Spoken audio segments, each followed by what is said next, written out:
Bonjour à tous, je suis heureuse de vous retrouver pour cette deuxième partie de notre Université de la vie consacrée cette année à la dignité humaine. Au cours de cette séquence Naître, nous parlerons, entre autres, de notre corps, puisque nous naissons avec ce corps que nous habitons depuis le début de notre vie. Naître, c'est le moment où le nouveau-né dévoile son corps, c'est l'instant du premier regard, c'est une rencontre.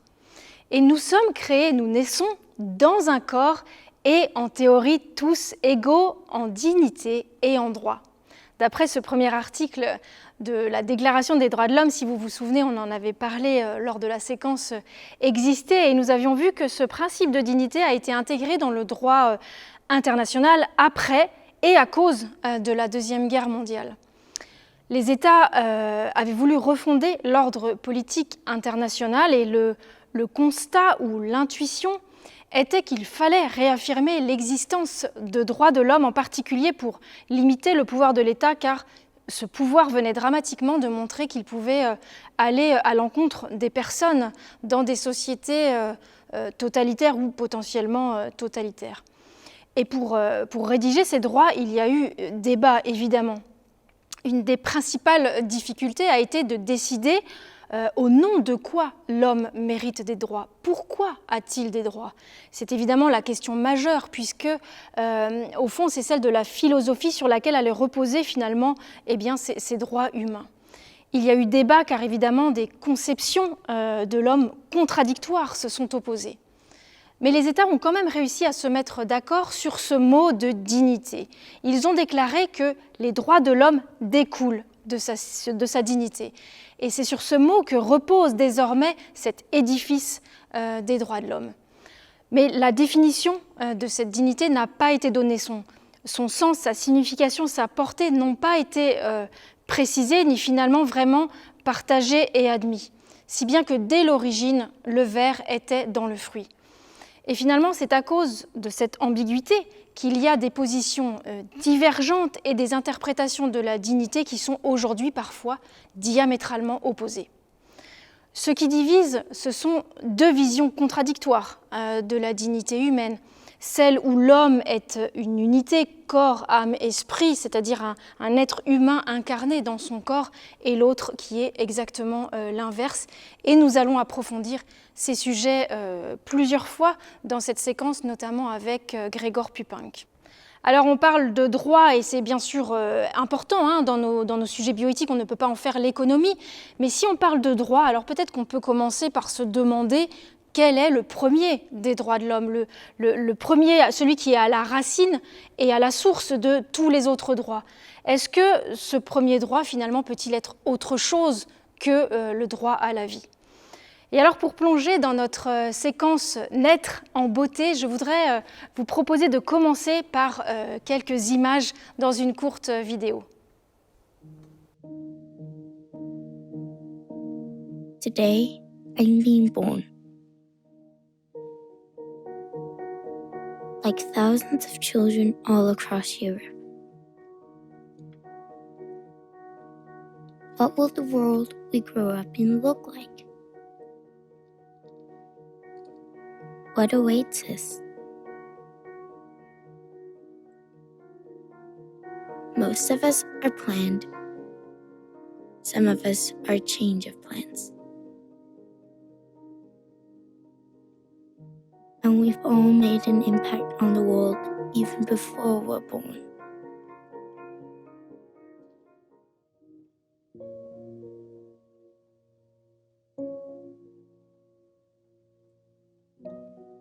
Some say that we're born into this world alone.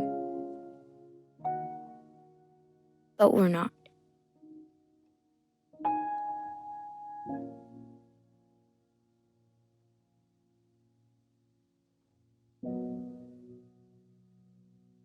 From the second we come into this world, we're in it together. And the love in the world grows.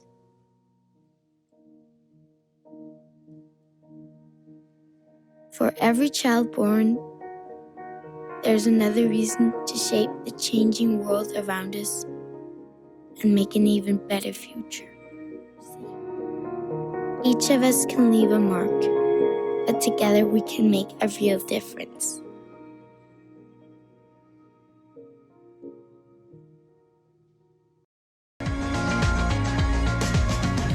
Nous allons commencer avec un court enseignement de Anne-Sixtine Perardel, dont vous verrez qu'il fait le pont avec celui d'Anne Lebrun, qui clôturait notre première séquence en nous parlant du lien entre la dignité et le sentiment d'estime de soi. Anne-Sixtine, elle est conseillère en vie affective et sexuelle. Elle a fait des études de philo, elle a aussi suivi un certificat en éducation à la vie et elle intervient régulièrement dans des établissements scolaires. Elle a aussi cofondé une association de sensibilisation sur les conséquences de la pornographie. C'est un sujet qu'elle va évoquer, mais que nous approfondirons ensemble lors de la troisième séquence. Et c'est au contact des jeunes que Anne-Sixtine a mesuré à quel point notre jeune génération a soif d'amour et souffre vraiment d'une réelle quête de sens. Riche de ses expériences, Anne-Sixtine, elle a écrit un petit livre très accessible avec des exercices et puis il est vraiment tout public, vraiment adapté aussi pour les ados. Il s'appelle « Révolutionner sa vie affective » et ce petit manuel fait travailler en fait ce triptyque de connaissance de soi, amour de soi et confiance en soi comme étant vraiment des clés pour grandir en liberté et en particulier en liberté pour aimer.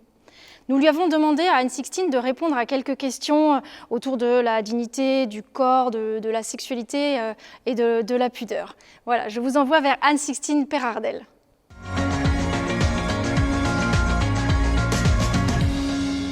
Alors la dignité, c'est la valeur inconditionnelle qui est donnée à une personne à partir du moment où elle existe. Elle a une valeur inconditionnelle et c'est sa grandeur aussi, et c'est de cette grandeur dont elle va prendre conscience au fur et à mesure de sa vie. Voir sa valeur, ça veut dire en fait être capable, à un moment donné, quand on prend conscience de sa dignité, de se positionner vis-à-vis des autres. Et vous voyez, quand vous avez conscience de votre valeur, forcément votre rapport aux autres va être différencié. Dans votre vie au quotidien, dans vos actions, pour la vie en société, votre engagement même au quotidien, eh bien le fait de avoir conscience profondément que vous êtes digne, que vous êtes aimable, que vous êtes une bonne personne, eh bien c'est exactement ce qui va vous pousser à avoir des relations non pas de dépendance affective où on va chercher chez les autres ce dont on a besoin, mais on va regarder justement chez l'autre ce qui va être en relation complémentaire, d'égal à égal. Voilà en tout cas un des points sur lequel la conscience de sa grandeur, la conscience de sa dignité fait une grande différence dans les relations au quotidien. Alors c'est là justement le point très important à comprendre. En fait, quand on a conscience de sa dignité, on va avoir conscience aussi de la valeur de son corps. Et là, on fait le lien du coup justement entre estime de soi et sexualité. L'estime de soi, ce n'est pas juste être une belle personne, j'ai un beau caractère, une belle personnalité. C'est aussi physiquement, je suis une belle personne, j'ai un corps, je suis incarnée, c'est ma condition humaine. Et c'est ce qui fait ma spécificité justement de personne humaine, c'est que je suis incarnée dans un corps qui va être capable, via la sexualité aussi, de rentrer en relation. Et vous voyez, quand on aime son corps, quand on apprend à voir sa valeur, eh bien justement dans la sexualité, un des enjeux, ça va être d'être capable d'entendre qu'une autre personne va pouvoir aimer notre corps, va pouvoir désirer notre corps. Et vous voyez, quand je dis ça, on est sur des points fondamentaux de sexualité, on est sur des points fondamentaux parce que, encore une fois, si on ne s'aime pas ou si on a du mal à voir sa propre valeur, sa propre dignité fondamentale, eh bien, forcément, la sexualité qui demande d'être ouvert, un peu vulnérable face à l'autre, va être bien plus complexe. Et donc, l'enjeu, ça va être de réussir à aimer son corps, de réussir à voir qu'en fait, il a une dignité particulière, c'est-à-dire, il a une capacité, via notre corps, grâce à notre corps, on est capable de se donner totalement à une autre personne. Et ça, c'est la grande dignité humaine. Le corps, quand on comprend aujourd'hui au quotidien comment il est présenté, c'est vrai que dans notre société, depuis mai 68 notamment, la révolution sexuelle a mis en valeur le fait que mon corps m'appartient. Mon corps m'appartient, donc j'en fais ce que je veux, et donc c'est devenu, malheureusement, un peu comme un objet que je présente au monde et que j'utilise. Ça a un côté très désincarné, en fait, où la tête est comme tombé dans le corps, mais ça c'est une problématique qui existe depuis Platon, les anciens, voilà, en philosophie, ça fait longtemps qu'on travaille ces sujets. Mais aujourd'hui, on retrouve cette division, ce dualisme entre le corps et l'âme, entre le corps et l'esprit, qui fait qu'en fait, mon corps, j'en fais ce que je veux, mais on a l'impression que ça n'a pas de conséquences sur ce que je suis, sur ma dignité, sur ma personne. Or, moi, je vais aller encore plus loin que cette logique-là, parce que je pense qu'il y a un échec à vouloir penser de cette manière. Pourquoi ? Mon corps, en fait, c'est moi. Mon corps, c'est moi, ça veut dire que ce que je suis, ce que je vis à travers mon corps, dit ce que je suis, justement, exprime ce que je suis. C'est à travers mon corps que je suis en relation avec les autres. Et quand on parlait d'estime de soi, quand on parlait de sexualité, la sexualité est justement le lieu où je reçois l'autre personne en tant que personne. S'il n'y avait pas de corps, on n'aurait pas de relation sexuelle. Et donc, vous voyez, l'enjeu, ça va être ensuite, à travers l'habillement, de savoir comment présenter son corps. Vous voyez, aujourd'hui, la tendance, ça va être justement dans cette logique où je fais ce que je veux de mon corps, soit je vais le cacher complètement, soit je vais l'exhiber complètement. Et vous voyez, on trouve deux extrêmes qui sont à la fois... en fait, quand il y a un extrême, il y a un problème. C'est-à-dire que, justement, le point à prendre en compte, c'est que mon habillement, mon apparence, à travers mes vêtements, va honorer ou pas ce que je suis. Et justement, qui je suis, c'est à la fois une personne humaine unique, et un homme ou une femme. Et vous voyez, dans ma manière de me présenter corporellement, justement, mon habillement, en étant caché ou en étant exhibé, vient comme manquer de respect, d'une certaine manière, à ce que je suis. Pourquoi ? Parce que la notion d'intimité, de pudeur, de ce qui est précieux dans ma personne, justement parce que je suis une personne sexuée, eh bien, dans mon habillement, elle vient être révélée d'une certaine manière. Et vous voyez, quand mes élèves se présentent avec des joggings, par exemple, à l'école, eh bien, ils ont une manière de se présenter à l'école très décontractée. À l'école, je crois qu'on travaille pourtant, on n'est pas censé être complètement décontracté. Et vous voyez, quand on va à l'inverse, à la plage, on va être en maillot de bain, on va se présenter d'une manière tout à fait adaptée, en fait, au fait d'aller se baigner, eh bien, vous voyez qu'en chaque circonstance, on va avoir un habillement qui va s'adapter. Mon habillement va avoir à la fois quelque chose de subjectif, c'est-à-dire va s'adapter à la situation, va s'adapter aussi à mon corps, parce que j'ai une taille particulière, j'ai un gabarit particulier, je m'adapte en fait aussi en tant que femme ou en tant qu'homme, je m'habille en fonction. Et donc ça c'est subjectif, mais il y a un côté très objectif aussi. Est-ce que ma manière de me présenter va m'objectiver, c'est-à-dire me rendre comme un objet, mon corps m'appartient, je le présente. Et vous voyez, en tant qu'objet, du coup, effectivement, la relation que les autres vont pouvoir avoir avec moi, c'est de prendre mon corps aussi comme un objet. On verra ensuite toutes les conséquences que ça peut avoir. Mais vous voyez aussi, d'un point de vue présentation, je peux présenter aussi mon corps d'une manière tout à fait à l'honorer, c'est-à-dire à le respecter à la fois dans sa beauté, dans sa dignité et dans sa capacité à avoir un sens, c'est-à-dire à me donner aux autres. Et vous voyez justement cette intimité, j'insiste dessus parce que elle vient révéler justement la valeur de la sexualité et la valeur de la relation qui se vit dans la sexualité. Pourquoi on garde cacher, protéger notre intimité? Tout simplement parce qu'en fait, elle vient dire notre personne, elle vient dire à travers notre corps notre capacité à nous donner totalement, notre capacité à vivre un échange total avec une personne. Et c'est là le côté incroyable justement de la sexualité, c'est que on a un don total de soi, ça veut dire de notre tête, de notre esprit, de notre pensée, de notre corps, et surtout de notre cœur et de nos émotions.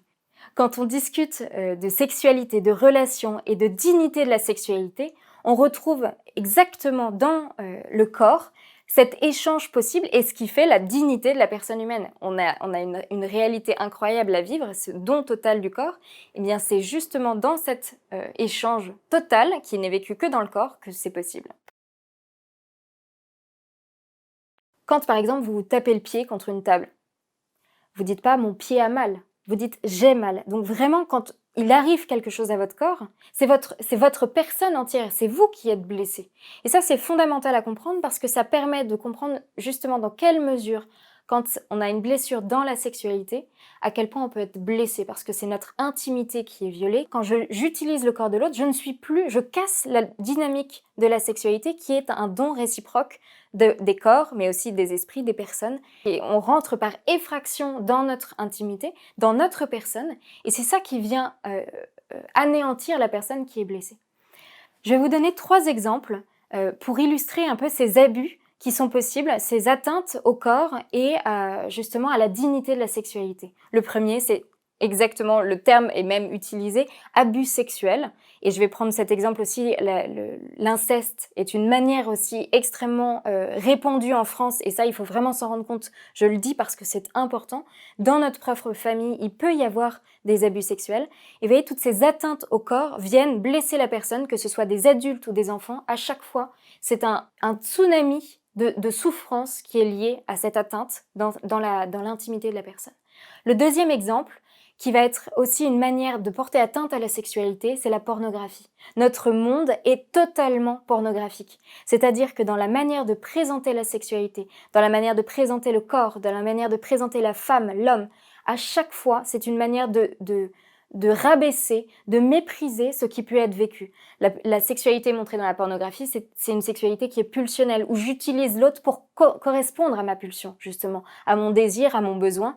Et vous voyez, cette blessure dans le regard qu'on porte sur la sexualité, elle vient atteindre des jeunes générations qui sont touchées par la pornographie extrêmement tôt maintenant. Et donc, vous aurez une soirée sur ce sujet par la suite grâce à Alliance Vita, mais vraiment, c'est un thème sur lequel il y a des souffrances énormes qui sont vécues par ceux qui en consomment et ceux qui en produisent également. Le troisième exemple, c'est celui de la contraception. En fait, on a tendance un peu à l'oublier, mais à travers la contraception, on va vivre quelque chose qui va justement soit nous respecter, soit au contraire pouvoir porter atteinte à notre corps. Et je vais prendre un exemple tout simple, mais par exemple la contraception hormonale, la pilule contraceptive par exemple, c'est 8000 pilules qu'une femme doit prendre, 8000 pilules d'hormones qu'une femme doit prendre pendant sa vie. Ça va avoir un impact sur son corps d'un point de vue de la santé, d'un point de vue de son cycle, ça le transforme et ça le met sous silence pour pouvoir éviter cette conséquence de la sexualité. Mais vous voyez, c'est une manière de nier un peu la personne humaine. Et vous voyez, justement, dans la sexualité, il y a 3 dimensions. Il y a la dimension déjà personnelle, comment je vis les choses. J'ai beau être en relation avec une autre personne, dans mon corps, je vis les choses de manière individuelle. Il y a une dimension de don réciproque, d'union à l'autre grâce à la sexualité. Et la 3e dimension, c'est cette fécondité qui est possible. Et vous voyez bien que le corps de la femme ne peut pas attendre à avoir des enfants à chaque moment de son cycle. Et justement, il y a 2 manières de présenter, de prendre en compte le corps de la femme, soit en le faisant taire pour éviter cette conséquence de la sexualité, soit en accueillant ce cycle féminin qui est fécond pendant certaines périodes, la période de l'ovulation, et qui va permettre que dans notre sexualité, on soit capable d'être responsable, mais aussi de prendre soin de la personne, de prendre soin de son corps à travers notre manière de réfléchir, justement, comment j'accueille un enfant ou pas, est-ce que je suis prêt ou pas. Eh bien, cette décision rationnelle, elle ne doit pas être contre le corps de la personne, que ce soit la femme ou que ce soit l'homme. Anne Sixtine nous a donc fait entrer dans cette réflexion sur l'importance de la dignité de notre corps, de la sexualité, en faisant aussi ce lien avec l'estime de soi et l'importance qu'elle revêt pour s'ajuster dans nos relations. Et alors je profite ici pour faire un rapide petit focus sur des initiatives qui désormais existent et qui sont vraiment un progrès qu'on peut saluer. Ce sont ces associations qui proposent des formations pour aider les parents à accompagner leurs enfants, leurs jeunes à grandir pas à pas pour apprendre à vivre dignement leur vie affective et sexuelle. Ces associations, elles sont à la page 39 de votre livret. C'est par exemple Leclerc, Cyclochaud, XY. Voilà. Vous qui avez des jeunes ados, n'hésitez pas à regarder leur site et à vous renseigner. C'est vrai qu'il y a dans nos sociétés un immense enjeu à développer une éducation juste sur la sexualité et sur son lien aussi avec l'accueil de la vie. Nous allons en reparler un peu plus tard avec Caroline Roux. Mais avant cela, c'est moi qui vais vous proposer le prochain enseignement et pour cela, je vais changer de studio. Avant de commencer mon enseignement, je vous propose une courte vidéo qui est drôle, mais vous verrez pas que. Donc, la dernière fois, vous m'aviez dit que vous vouliez un garçon. On reste sur un garçon ? Oui, un petit garçon. Donc, un garçon, brun comme son père, avec les yeux de sa maman et le nez de monsieur. Les cheveux sont frisés. Alors non, justement, on a changé, on voudrait lisse les cheveux. Bon, bah alors les cheveux lisses, on change, c'est pas un problème. Voilà. Pour la couleur de la peau, on était, voilà, sur le 155. Alors on reste là-dessus. On reste là-dessus. Au niveau de la croissance, vous aviez choisi une croissance modérée, donc 1m75 à 17 ans. Hein. C'est ma taille en plus, donc c'est bien. Comme ça, on n'aura aucun doute sur le père. Alors, maintenant, au niveau santé, alors, notre pack santé. L'enfant aura une immunité renforcée et il est garanti contre les maladies cardiovasculaires et les cancers jusqu'à l'âge de 85 ans. Et alors, on a une petite question avec mon mari. Ah C'est- non, mais non. Ça, c'était une blague, c'était pour rire. Ah, mais moi, je rigolais pas du tout. Mais bon, Concrètement, pour les accidents de la route, ça se passe comment? voilà. Les accidents de la route. Non, ça, on peut pas. Alors d'ailleurs, au niveau des capacités intellectuelles de l'enfant, là, c'est très bien que vous ayez pu obtenir ce plan de financement. C'est un ticket d'entrée pour l'excellence. Hein. Et oui.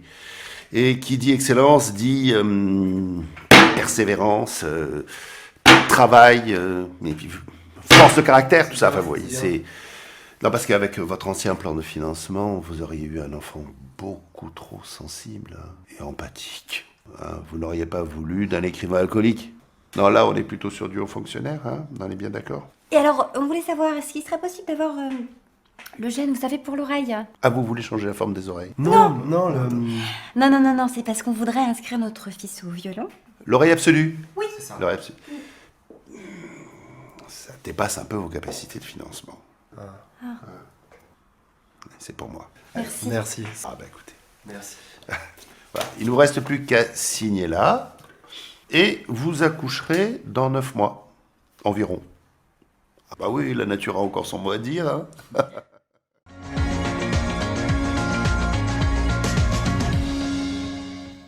On s'est toujours beaucoup questionné sur l'embryon humain, et cela depuis l'Antiquité.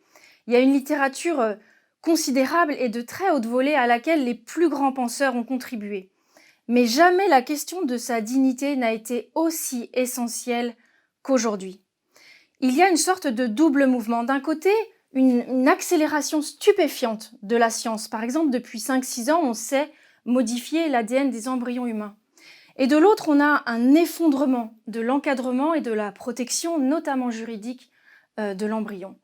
En France, on est passé en quelques années d'une interdiction totale d'instrumentaliser l'embryon à une quasi-autorisation de tout dans l'actuel projet de loi bioéthique.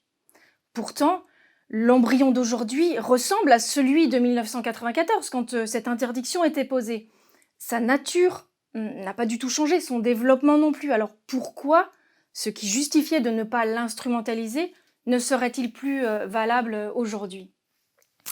Si le cadre protecteur s'effiloche par des volontés humaines, politiques, c'est parce que les nouvelles biotechnologies impliquent et induisent de nouvelles mentalités qui transforment notre regard sur lui. On est passé de la vie donnée à la vie produite. Cela ne pouvait pas être anodin. L'embryon entre nos mains est passé sournoisement, mais sûrement, de sujet à objet. Alors je voudrais explorer avec vous cette question qui me semble aujourd'hui vraiment essentielle. Qui est l'embryon humain? Mon premier point est que nous sommes tous partis du même starting block. C'est une immense simplicité de comprendre cela, en fait, c'est que le départ de toute nouvelle vie est la conception. C'est une donnée scientifique et logique. Il n'y a aucun autre point du temps ou de l'espace qui ne définisse la première page d'une vie que celle de la fécondation. Vous et moi, si nous remontons le fil de notre vie, nous arrivons tous au même point.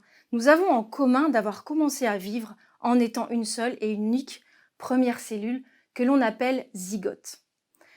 Certes, l'embryon n'a pas de visage, il n'a pas de voix. Ainsi, il n'est pas notre semblable dans l'espace ici et maintenant, mais il est notre semblable dans le temps. Il est celui que nous avons tous été.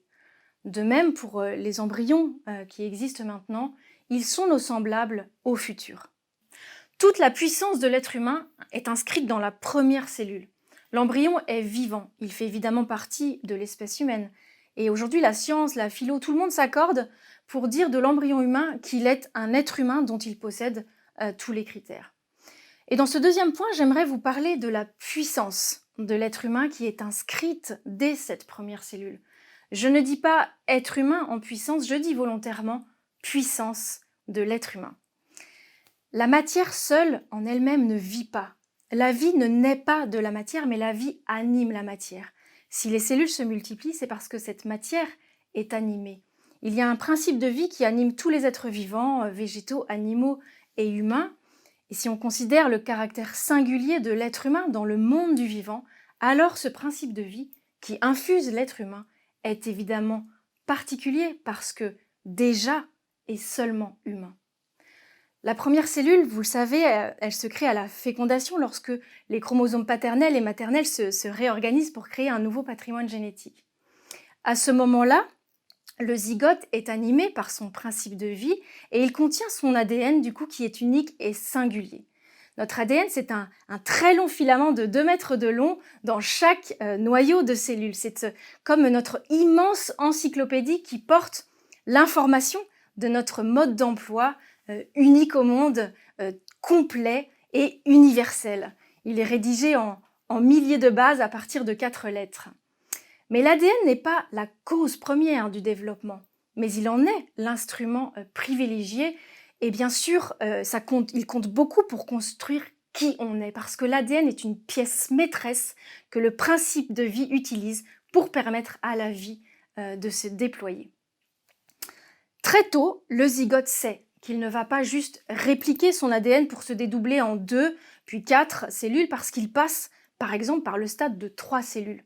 Ce n'est pas juste un amas de cellules qui ne ferait bêtement que se multiplier. Ces cellules communiquent vraiment entre elles.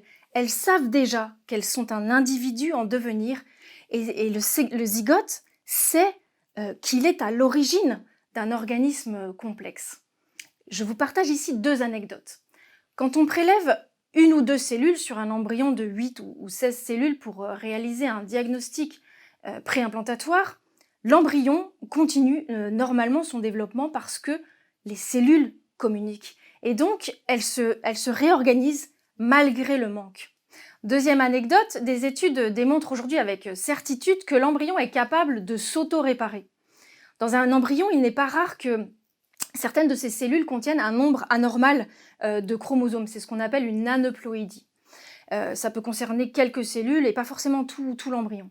Eh bien, nous savons que l'embryon est capable d'éliminer ces cellules anormales juste avant et même aussi peu après son implantation dans l'utérus. C'est fascinant et ça soulève le problème de la fiabilité du diagnostic préimplantatoire dont finalement le risque d'erreur n'est pas nul parce que si on tombe sur une cellule anormale, qui est peut-être la seule, on va rejeter l'embryon même si il y avait des chances que finalement il se répare et que tout aille bien. Je vais aborder maintenant cette organisation embryonnaire qui est un phénomène d'une complexité extraordinaire. C'est un processus continu auquel nos cerveaux ne sont finalement pas habitués parce que on est plutôt habitué aux constructions qui se font pièce par pièce, comme pour construire une voiture ou même juste un Kinder. C'est tout à fait différent pour l'embryon, vous allez le voir. On n'amène pas des pièces détachées les unes après les autres. Parce que l'existence de l'être humain, c'est un processus évolutif et continu. Une étape n'est jamais que la conséquence en elle-même en fait, des étapes d'avant. Et une étape n'est humaine que si la précédente l'était, et évidemment comme ça jusqu'au zygote, parce que toute cette matière en croissance continue au fond d'obéir à son principe souverain et originel. L'individu, il n'est pas d'abord une plante, puis un animal, puis un humain, mais dès le premier instant de son existence, il est humain, même si les caractères humains visibles ne vont émerger qu'au cours de sa propre évolution. D'ailleurs, cette première cellule, elle est même déjà sexuée. Elle est XX ou XY, elle est garçon ou fille. Au fond, l'embryon est le seul au monde à avoir la propriété de s'édifier lui-même. Il est son propre architecte et toutes les étapes sont prévues dès le zygote selon un programme bien défini. C'est comme un joueur d'échecs qui aurait déjà en mémoire toute sa partie, dans laquelle le premier coup compte évidemment autant que le dernier. Au fond, le zygote, c'est la cellule fondatrice. En elle est contenue déjà toute la puissance de l'être humain.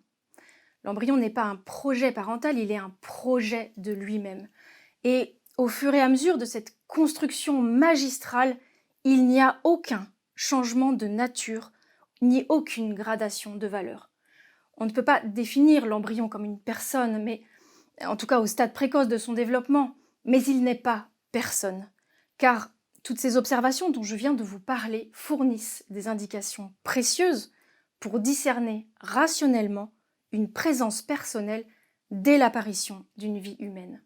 Et on peut alors se demander, mais comment un être humain ne serait-il pas une personne humaine? Il n'y a pas de gradation, ni de valeur, ni de changement de nature au cœur de ce développement embryonnaire. Alors, au fond, l'embryon humain a dès son commencement une dignité propre à la personne humaine. Alors, voyez, choisir de ne pas accorder la dignité à l'embryon humain, est-ce que ce n'est pas, au fond, introduire des critères de discrimination sur la base du développement biologique ou psychologique? Je vous partage ici encore une anecdote. Je parle de puissance de l'être humain, mais on pourrait aussi parler d'une fascinante puissance de vie. Vous savez que tous les embryons peuvent être cryoconservés dans le froid, mais est-ce que vous savez que le record, enfin si on peut dire record, c'est la naissance d'une petite fille il y a juste quelques semaines qui est née après 27 ans de congélation. Elle a été conçue in vitro avant même que ne vienne au monde la femme qui a adopté et porté cette petite fille qui avait été embryon abandonné par ses parents biologiques. Il y aurait beaucoup à dire sur cette mainmise des biotechnologies sur la vie et sur cette forme d'acharnement procréatif, mais ce sur quoi je voulais mettre la lumière avec cette anecdote, eh bien c'est la puissance de vie de ces quelques cellules qui reprennent après 27 ans leur développement selon leur programme bien défini pour conduire à cette finalité propre qui était la naissance de celles qu'elles étaient déjà. Mon troisième point va nous aider à comprendre que l'embryon vit. À quel point il vit en interaction absolue avec le monde qui l'entoure. Vous le savez, notre ADN est unique. Il n'a jamais existé avant, il n'existera jamais après nous. Mais voilà, je voudrais que nous essayions d'imaginer je l'ai dit tout à l'heure, notre ADN comme une énorme encyclopédie. Notre très grand mode d'emploi, en fait, il résonne en permanence avec toute notre vie qui se charge d'y ajouter de la ponctuation, des points, des virgules, des sauts de page, des filigranes. Et vous allez voir comme une simple virgule peut changer le sens d'une phrase. Vous voyez, si je dis par exemple « on mange, virgule, les enfants », ça n'est pas du tout la même chose que « on mange les enfants ».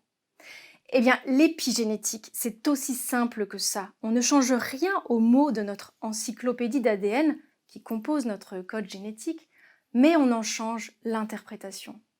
Et maintenant, je vous propose cette image. Vous voyez le filament bleu, c'est donc ce texte empaqueté dans son chromosome, 2 mètres de long, je vous le rappelle, dans chaque petite cellule microscopique. Donc pour réduire sa longueur, il s'enroule autour de ces petites boules violettes que vous voyez. Ce sont des protéines qui jouent un rôle essentiel. Elles permettent de resserrer ou de relâcher ce filament. Et alors en faisant cela, les gènes sont soit camouflés, donc éteints, soit ils sont exposés et donc lus. C'est comme si, dans notre encyclopédie, au fond, ce chef d'orchestre fermait des chapitres entiers. Vous voyez aussi ces petites soucoupes qui sont dessinées par endroits. Ce sont ces marqueurs que j'ai présentés comme ces virgules et ces points d'exclamation. Et ces deux phénomènes de bobinage en bobinage et de ponctuation concentrent l'essentiel de ce phénomène épigénétique qu'il me semble vraiment important de comprendre, en particulier pour tout ce qui touche à l'embryon, mais aussi pour nous-mêmes. Ça nous aide à comprendre que nous sommes en interaction. Nous comprenons aussi que notre sort n'est pas totalement scellé dans nos gènes. Je crois qu'un être humain, et c'est heureux, se révèle toujours plus mystérieux qu'on ne l'aurait cru. Vous voyez, peut-être qu'un jour on pourra ajouter le gène de l'oreille absolue à son enfant, mais qui nous dit qu'il aimera la musique ? L'épigénétique nous aide à comprendre comment les cellules se spécialisent aussi et comment elles se différencient. Parce que la même encyclopédie, elle est dans toutes nos cellules, depuis le zygote. Mais pour devenir une cellule de foie, il n'y a que le chapitre foie qui est ouvert. Le reste reste fermé, éteint. Pour une cellule de peau, ce sera le chapitre peau, etc. Mais le zygote, lui, il a sous ses yeux l'encyclopédie totale. Cette première cellule en savait finalement plus sur nous que n'importe quelle autre cellule de notre corps. Et donc, vous voyez, notre génétique, elle résonne avec le monde qui nous entoure, avec notre mode de vie, avec les événements qui nous arrivent, avec nos souffrances, nos peurs, avec nos joies. Et au fond, c'est ça, être en vie, c'est ça, être vivant, c'est être malléable. Je crois que notre vie modifie notre biologie, peut-être autant que notre biologie influe sur notre vie. Et tout ça revêt une importance majeure du côté de l'embryon humain. Parce que des marqueurs existent aussi sur les spermatozoïdes et les ovocytes qui fécondent l'embryon. Parce que des modifications épigénétiques peuvent être réversibles, bien entendu, mais aussi transmissibles. Et donc, nous entrevoyons une des raisons ici de la transmission transgénérationnelle, un phénomène assez fascinant. Voilà, parce que nous savons que l'embryon vit, et donc ce qu'il vit aussi in vitro, cryoconservé, selon l'environnement au fond dans lequel il baigne, il vit, tout cela a une influence sur lui. Et ce qui modifie une cellule embryonnaire se transmet à toutes les autres. C'est aussi pour cela que ce qu'on vit in utero s'inscrit sur les premières pages de notre vie. Vous voyez, un embryon, selon qu'il serait implanté dans une femme, dans un bidonville de Calcutta ou chez une riche californienne, deviendra la même et unique personne qu'il a toujours été, avec le même phénotype de couleur des yeux, de cheveux, etc. Mais, par contre, ses marqueurs épigénétiques seront différents. Et là, j'en viens maintenant à quelques réflexions personnelles sur la recherche sur l'embryon dont l'encadrement n'a de cesse de s'effondrer, surtout en France. Vous en avez un résumé dans le livret à la page 35. Il y a par exemple cette tentation de dire qu'il y a des embryons congelés dont plus personne ne veut, et bien autant les donner à la recherche. Je crois que cette vision utilitariste est un piège dans la réflexion éthique. Parce qu'ici, le critère de discernement, c'est l'utilité. Un acte serait-il bon juste parce qu'il est utile ? D'autant qu'avec ce mode de pensée, le système ne peut que s'auto-alimenter. L'autre tentation, c'est celle du progrès à tout prix.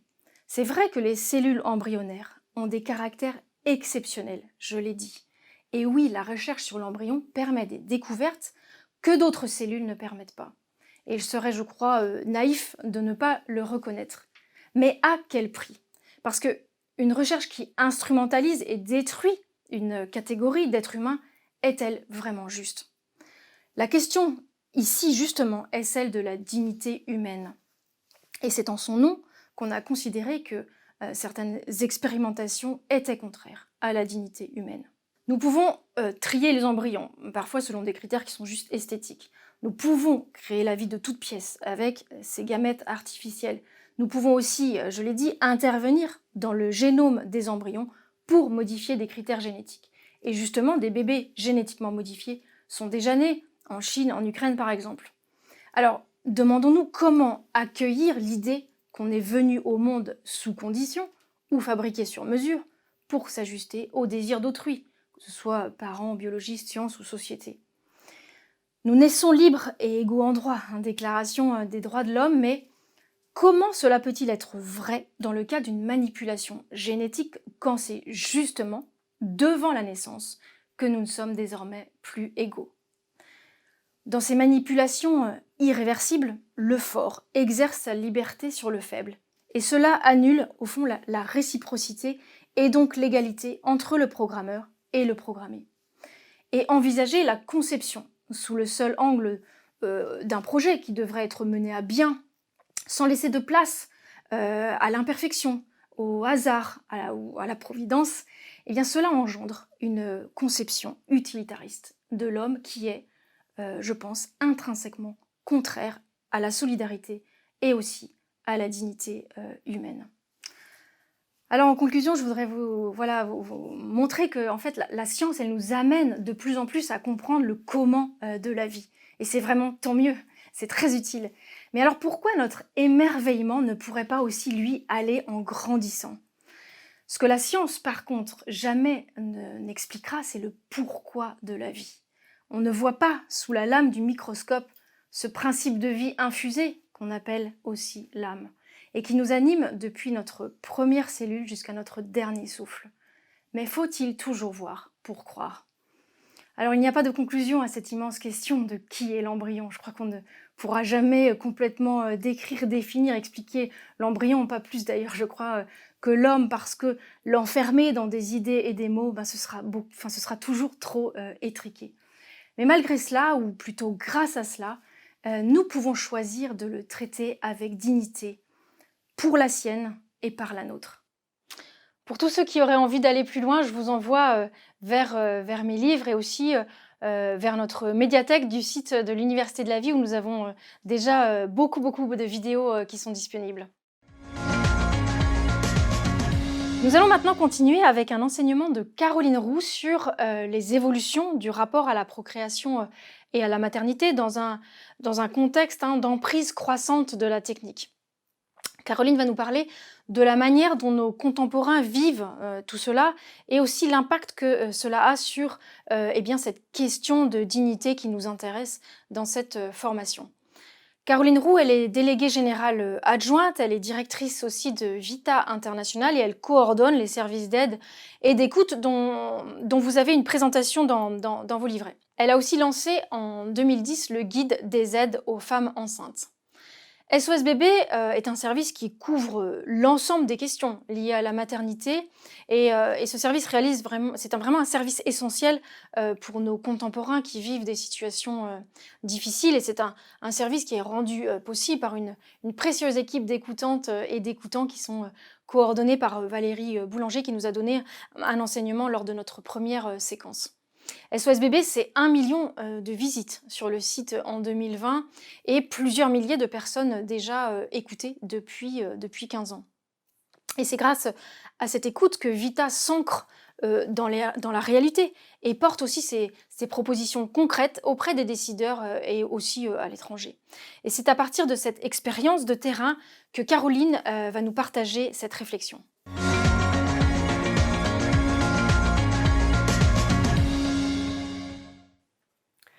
Les conditions de la procréation et de la naissance ont été radicalement modifiées depuis 50 ans, sous l'influence d'un contexte social et culturel marqué par ce qu'on appelle la révolution sexuelle, qui s'est traduit, côté maternité, par le fameux slogan « Un enfant si je veux et quand je veux ».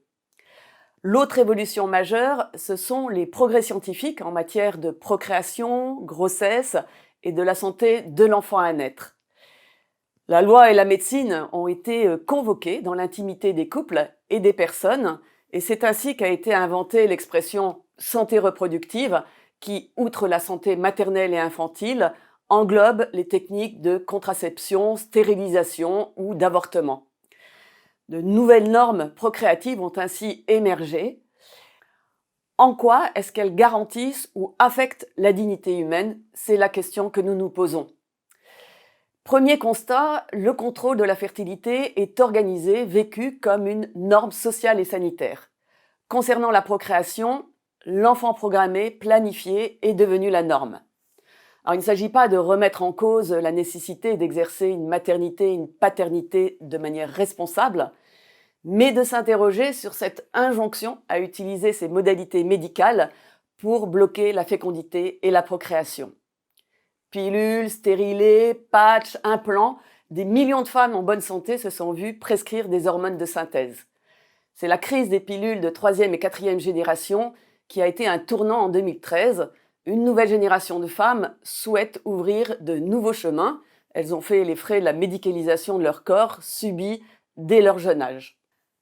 Dans son ouvrage « J'arrête la pilule », la journaliste Sandrine Debusca constate « Les hommes aiment la pilule parce qu'elle les dégage de toute responsabilité et leur permet de profiter du corps des femmes. » Elle souligne ainsi le déséquilibre qui s'est installé dans les relations au détriment des femmes. En matière de dignité, la philosophe écologiste Marianne Durano souligne que la mentalité technicienne dissocie la femme de son corps. Alors que la fertilité continue est l'apanage des hommes, les rythmes féminins, au contraire discontinus, peuvent se révéler une chance pour exercer une maternité authentiquement responsable. Et elle plaide pour la possibilité d'une sexualité authentiquement égalitaire, tenant compte de ce corps à corps fécond qu'est l'acte sexuel.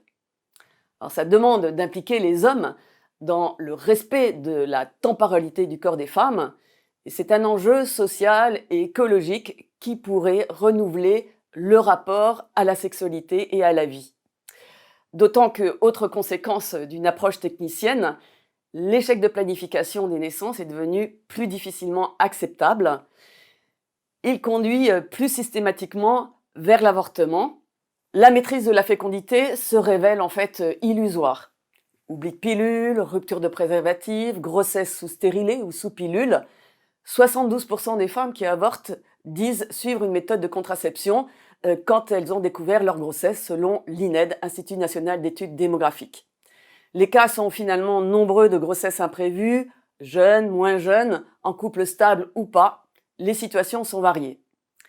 Un article du blog Mediapart titré récemment « S'opposer à l'avortement est une atteinte à la dignité et au corps des femmes ». Ou encore cette gynécologue militante « L'avortement fait partie de la vie des femmes ». Cette vision fait l'impasse sur la réalité de la procréation et de l'empreinte qu'elle imprime très précocement dans le corps et le psychisme féminin. On a constaté un glissement progressif de la notion de détresse, invoquée pour légiférer sur l'avortement, à la notion de grossesse désirée. Et ce vocabulaire ne traduit pas l'ambivalence et l'évolution du désir, comme si le désir était quelque chose de très clair. En fait, le corps en dit long, et la découverte d'un test de grossesse positif est toujours un moment émotionnel intense, que la grossesse soit bienvenue ou pas. En fait, la femme prend conscience de la réalité et psychologiquement, à son insu, des ressorts profonds se mettent en place, en plus du ressenti physique qui va se révéler progressivement. La plupart des femmes, d'ailleurs, ont bien conscience que la vie d'un nouvel être humain est inaugurée. Et face à une grossesse imprévue, ça va se traduire par ces sentiments contradictoires, à la fois de fierté, de joie, mais aussi de panique, de peur, face à leur situation globale. Et nous constatons que ces sentiments de relation maternelle, inscrits dans le corps et le cœur, peuvent se révéler profondément blessés après un avortement. En fin de compte, face à la décision irréversible qu'est l'avortement, ne pas prendre en compte cette ambivalence est une grave atteinte à la dignité et à l'identité même de la femme. En réalité, beaucoup de femmes se sentent jugées, rejetées, quand elles révèlent une grossesse non planifiée et éprouvent aussi un grand sentiment de solitude. Et nous sommes très frappés par la place prééminente des hommes dans la réflexion des femmes et leur réaction négative, plus ou moins violente, à l'annonce d'une grossesse non décidée est très angoissante pour les femmes. Est-ce que ce serait égoïste de poursuivre cette grossesse alors que lui, l'homme, n'en veut pas, que cet enfant n'aura pas de papa? Voilà les questionnements. Et alors qu'on prétendait libérer les femmes, eh bien très souvent, elles sont sommées de choisir entre le conjoint et le bébé. Et puis souvent, c'est en balance les études pour les plus jeunes, mais aussi la situation matérielle ou encore l'absence de couple. Le fait que l'avortement soit revendiqué comme un droit fait perdre le caractère d'atteinte à la vie dans la conscience collective. Cela tend à déresponsabiliser les hommes de toute réflexion à faire face à l'imprévu et puis à prendre en compte les conséquences sur leur compagne qui affectent profondément et durablement la vie de certaines, ainsi que, on le sait aussi, la vie de certains hommes. Plus globalement, la société se désintéresse des détresses réelles que peuvent ressentir les femmes et les couples. En absence de soutien, beaucoup considèrent l'avortement comme un devoir. En matière de dignité, ce qui pouvait aider les femmes à prendre un peu de recul face aux pressions, notamment les pressions extérieures, a été supprimé de la loi. La notion de détresse, de délai de réflexion ou encore la proposition des aides et des droits pour les femmes enceintes ont été supprimés. Il est maintenant supposé qu'une femme qui se rend à une consultation d'avortement est clairement décidée. Et c'est ainsi que les révisions successives des lois visent toujours à plus faciliter l'avortement, soit en le précipitant avec l'avortement médicamenteux, c'est 70% des IVG en France, et qui doivent être pratiquées avant 7 semaines de grossesse, dans des conditions particulièrement discutables quant à la prise en charge de la douleur, soit en allongeant les délais, Une proposition de loi préconise actuellement d'allonger les délais de 12 à 14 semaines de grossesse. Et même en cas de détresse dite psychosociale, de faire avorter des femmes jusqu'à la naissance, comme le prévoit un amendement voté dans la loi de bioéthique qui est en cours d'examen en France. Ce qui a provoqué d'ailleurs un électrochoc chez des personnes de tous bords. Pourtant, les chiffres de l'IVG qui sont au niveau le plus élevé en France, 232 000 avortements, soit une grossesse sur 4, devraient faire réfléchir. Ils montrent que les femmes aux revenus les plus faibles y ont davantage recours, d'autant que la grossesse peut les précipiter dans la précarité. En fait, tout un champ de la prévention de l'avortement, par l'accompagnement, le soutien et l'écoute, est déserté par les pouvoirs publics. Et c'est un axe de travail majeur que nous conduisons à Alliance Vita. Et cette situation est d'autant plus paradoxale que nous sommes témoins en même temps d'un véritable investissement des professionnels, des pouvoirs publics pour accompagner les grossesses au mieux, y compris dans des situations sociales difficiles ou médicales extrêmes. Ce qui va faire basculer la femme dans le champ de la maternité, c'est que la grossesse soit désirée. Et ce qui conduit au deuxième constat, concernant la grossesse, la santé de la mère, comme celle de l'enfant à naître, sont très suivies médicalement. Et c'est un point extrêmement positif qui a permis de réduire drastiquement la mortalité maternelle et infantile. Et certains d'entre nous doivent d'ailleurs leur vie à ces progrès. Cependant, depuis quelques années, l'hypermédicalisation de la grossesse et de l'accouchement sont remises en cause, à l'instar des courants qui revendiquent que la grossesse et la naissance soient reconnues comme un phénomène naturel et pas tant comme une pathologie.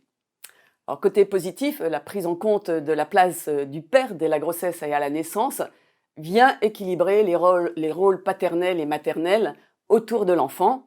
Et puis, depuis 5 ans, plus tardivement que dans d'autres pays, la France expérimente ce qu'on appelle les maisons de naissance, des structures plus légères, sous la responsabilité exclusive de sages-femmes, qui accueillent, suivent les femmes enceintes désireuses d'avoir un accouchement physiologique, moins médicalisé, quand bien sûr les grossesses ne présentent aucun facteur de risque. L'autre versant de cette médicalisation, c'est la manière dont le fœtus est examiné à toutes les étapes de la croissance par les techniques de dépistage et de diagnostic prénatal. En positif, grâce au diagnostic anténatal, plus de 10 000 nouveau-nés sont pris en charge dès la naissance chaque année. Dans la réalité, la pratique actuelle du dépistage prénatal rend un grand nombre de grossesses anxiogènes. Et de manière générale, la médecine est dans une grande tension entre le soin à apporter aux petits patients et puis la proposition d'avortement en cas de handicap, et qui est autorisée par la loi jusqu'à la veille de la naissance en France, c'est-à-dire jusqu'au 9e mois de grossesse. Et cette situation est d'autant plus critique qu'un certain nombre de diagnostics sont posés alors que la médecine n'est pas en capacité d'agir avant la naissance, et c'est vécu avec une grande violence pour les parents qui se sentent si impuissants. Et dans ces cas, cette interruption médicale de grossesse est souvent considérée comme une décision médicale à laquelle les parents ont du mal à résister. Ces techniques de diagnostic conduisent à pratiquer environ 7000 interruptions médicales de grossesse, donc ces avortements tardifs chaque année, avec un dépistage systématique de certaines pathologies, comme la trisomie 21, qui est le handicap le plus emblématique. 96% des fœtus diagnostiqués sont avortés. Et la pression risque de s'accroître dans les prochaines années avec le développement de tests génétiques toujours plus précis. En matière de dignité, aujourd'hui, ce sont les personnes handicapées elles-mêmes qui témoignent souffrir, ressentir une remise en cause de la légitimité de leur propre vie, et certaines d'ailleurs ont rejoint Alliance Vita pour faire entendre leur voix.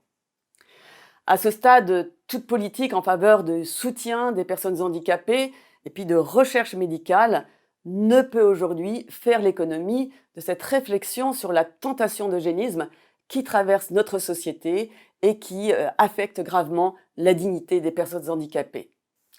Et puis, quand l'enfant ne vient pas, ce sera mon dernier constat, c'est l'emprise croissante des techniques de procréation artificielle pour répondre aux situations d'infertilité. Alors, ces techniques se sont développées au détriment de véritables recherches sur les causes de l'infertilité et sa prévention, qui devrait pourtant être un objectif majeur de santé publique. On sait que l'environnement, notamment les perturbateurs endocriniens, peuvent avoir un effet sur l'infertilité, mais aussi nos modes de vie qui conduisent à retarder la maternité avec un âge moyen qui frôle 31 ans dans les pays occidentaux. Ces techniques, insémination ou fécondation in vitro, constituent un basculement majeur dans l'approche de la procréation. Elles visent non pas à guérir les couples, mais à se substituer à eux au prix d'évacuer l'union sexuelle de la procréation. Le médecin se transforme ainsi en procréateur, et puis les différentes étapes de la procréation sont éclatées, dissociant l'implication de l'homme et celle de la femme, et puis aussi l'embryon de sa mère. Alors, si ces techniques donnent à des parents la joie d'avoir un enfant tant espéré, les couples témoignent d'un parcours du combattant et puis aussi faire face à des questionnements existentiels qu'ils n'ont pas toujours anticipés, comme la surproduction d'embryons, et nous sommes témoins de l'impasse et la souffrance de certains parents face au devenir de leurs embryons avec la fécondation in vitro. Les revendications des enfants qui demandent la levée de l'anonymat du don de gamètes doit nous alerter sur le mal-être provoqué par cette rupture intentionnelle du lien biologique avec un de ses parents. Et ce qui s'annonce avec la prétendue PMA pour toutes va encore plus loin dans la dissociation en supprimant carrément toute présence paternelle de la vie de l'enfant, et ça inaugure un droit à l'enfant qui met à mal la dignité humaine. Un couple confié, que faire? On ne veut pas faire n'importe quoi et s'engager les yeux fermés dans un processus de PMA sans explorer toutes les voies. Et il résume bien combien la perspective de guérison devrait mobiliser la médecine de la procréation, sachant que avec la PMA, la moitié des couples n'ont pas d'enfants à l'issue.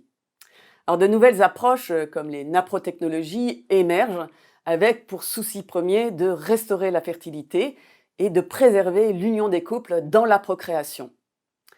En conclusion, à l'époque de l'emprise technique sur la vie humaine et des possibles dissociations qu'elle réalise, que ce soit pour l'empêcher de naître ou de la faire advenir à tout prix, l'unité de l'être humain est plus que jamais un enjeu de dignité humaine. Nous constatons donc les conséquences vraiment de l'emprise de la technique médicale sur la procréation et qui en faisant l'impasse en fait sur cette réalité de l'unité du corps, du cœur, de l'esprit, aboutit au fond à l'inverse de la dignité de la procréation avec ces conséquences évoquées à l'instant par Caroline comme l'avortement, l'enfant à tout prix et cette question aussi de l'eugénisme. Alors pour aller plus loin, vous trouverez dans votre livret du participant plusieurs focus sur des données qu'il nous a semblé important de vous partager. L'année 2019 en particulier a connu son plus haut niveau en France autour de ce taux de l'avortement avec 232 000 avortements. Ce sont désormais 23% des grossesses en France qui se terminent par un avortement. Ce taux, il est le double de celui de l'Allemagne. Autre focus sur la loi qui encadre l'avortement, vous verrez page 36, et qui n'a de cesse de glisser au fond vers une banalisation de l'avortement depuis 1975, puisque cette loi a été modifiée une dizaine de fois avec par exemple l'introduction du délit d'entrave ou la suppression du délai de réflexion. À la page 38, vous trouverez un sondage IFOP très récent qui montre que pour 92% des Français, un avortement laisse des traces psychologiques difficiles à vivre pour les femmes et que 73% des Français estiment que la société devrait davantage aider les femmes à éviter le recours à l'IVG. L'état d'urgence a servi aussi de prétexte pour bouleverser en profondeur l'encadrement de l'IVG. Là aussi, vous trouverez un résumé de tout cela à la page 37 dans vos livrets. On observe aussi des tentatives pour faire entrer l'IVG dans notre Constitution. En 2018, des députés communistes avaient déposé une proposition de loi qui allait dans ce sens. Et je suis allée relire ces débats. Madame Agnès Buzyn, qui était alors ministre de la Santé, avait tenu un discours dans lequel elle explique que l'IVG est un droit humain et que ce droit, dorénavant inscrit dans notre patrimoine juridique, garantit la liberté, le respect et la dignité des femmes.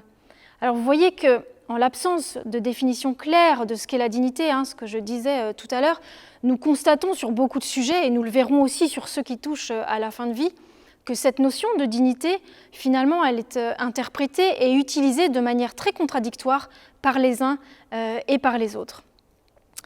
Et avant d'accueillir notre grand témoin, je voulais faire un petit détour par l'étranger et aborder deux sujets qui touchent à la dignité, en particulier celle des femmes, deux sujets dont je ne voulais pas que nous fassions l'économie dans cette formation.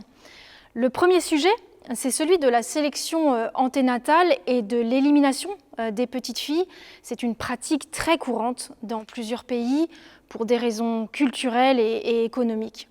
En Chine, par exemple, la politique de l'enfant unique, qui était en vigueur jusqu'en 2015, a longtemps encouragé à recourir à l'avortement sélectif. Parce que pour beaucoup de familles, quitte à n'avoir qu'un seul descendant, eh bien, autant que ce soit un garçon qui était davantage bien susceptible de travailler et de soutenir aussi financièrement ses parents. Et on fait le même constat en Inde, avec un déséquilibre garçon-fille particulièrement marqué dans les zones rurales, où la naissance d'une fille est vraiment synonyme de charge économique et même de dot à débourser. Et je vous invite pour cela à regarder un très court reportage justement sur ce sujet. Ici, comme souvent, les hommes sont majoritaires. C'est visible. Et pour cause, le ratio homme-femme est très déséquilibré. Pour 1000 garçons qui naissent, il n'y a que 782 petites filles. Dans les mentalités, avoir une fille est encore vécu comme une malédiction. Quand le bébé est un garçon, c'est une grande joie. Si c'est une fille, on est triste. Pourquoi ? Parce qu'on devra dépenser de l'argent pour le mariage de la fille. Et les mères de famille pensent exactement la même chose. Grâce aux garçons, on a une réputation dans le village. Notre nom restera. Ils deviendront les propriétaires de la maison puis du terrain. Les garçons restent avec leurs parents. Ils gagnent de l'argent et s'occupent de nous. C'est pour ça. Le résultat de cette préférence pour les fils, personne ne nous l'expliquera devant la caméra. Excepté Sonia, une ancienne infirmière. Elle nous raconte à demi-mot comment le tri est effectué, bien avant la naissance.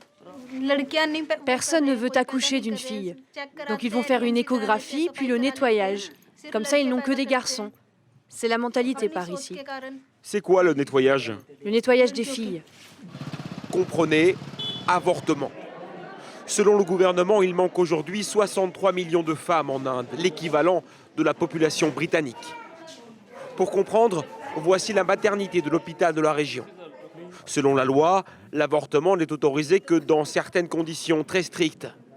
Il est aussi interdit aux médecins d'indiquer le sexe du bébé lors des échographies, pour éviter que des femmes décident d'avorter plutôt que d'avoir une fille.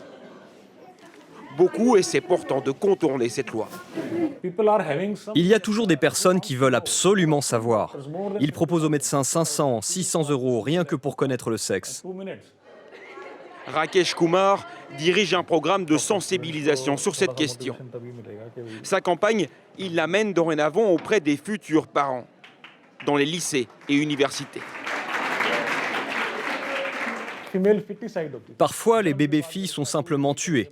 Elles reçoivent du lait empoisonné ou elles sont enterrées vivantes, sous le sable. Et certaines sont privées de nourriture pour qu'elles ne survivent pas. Ces étudiants sont le futur du pays. On les encourage à ne pas accepter de telles choses dans leur vie.